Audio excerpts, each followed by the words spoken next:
I'm Tom Grant. Lawyers have been sending threatening letters and using scare tactics against media outlets for nearly 15 years now, and yet not one single lawsuit has ever been filed in regards to my disclosure of the details of the Cobain investigation.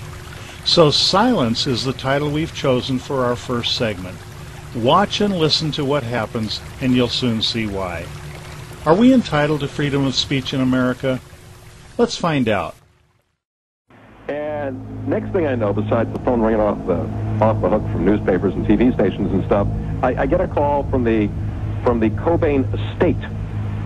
You know, whatever the hell that is. His money's calling me. You know, it's the estate. I don't know what that means. The front lawn is calling me?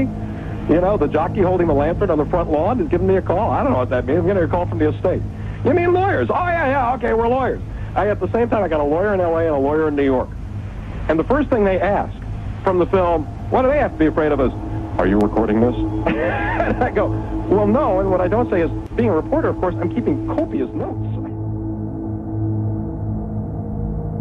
And I want you, before you even think about calling in tonight, listen to Tom Grant, the man who's going to be on for the entire 2 hours. He is a respected private investigator. He's from Beverly Hills, California. Courtney Love hired this investigator to find Kurt Cobain after he left the rehab center. He started to notice inconsistencies. He started to notice that things just didn't add up. If I were to bring you this story, at no point did they say, don't put this on because the man's alive. At no point did they even ask, by the way, what did he say? They kept saying, well, we don't know what he said. You know that. They never said, so what did he say?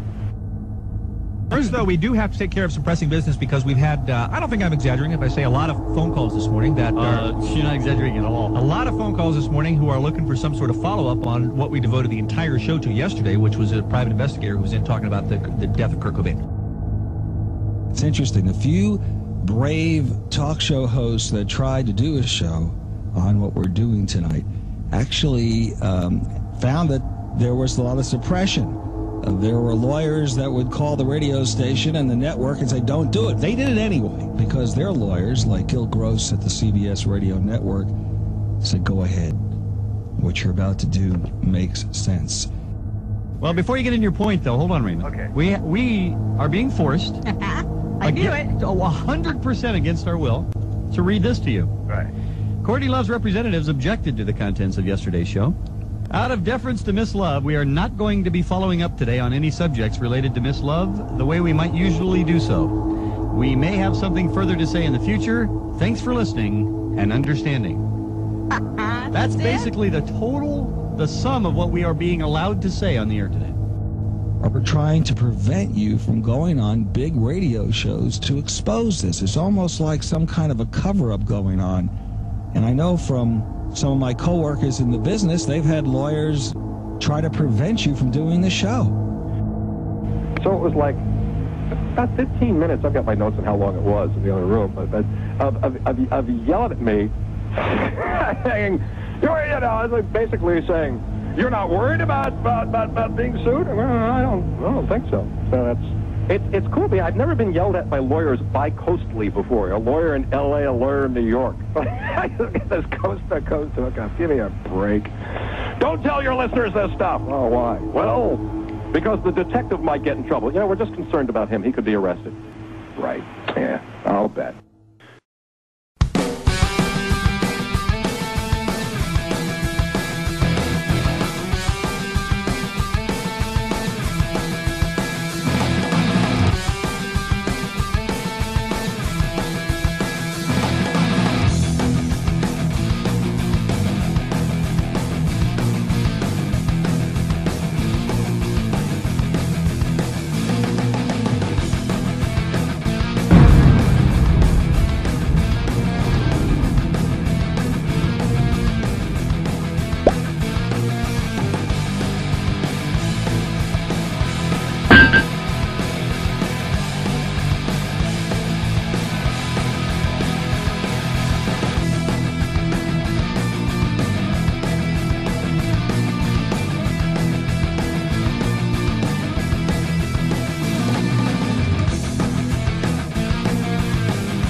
Investigator Tom Grant goes public. Tom Grant, a Los Angeles-based private investigator and former LA County Sheriff's deputy.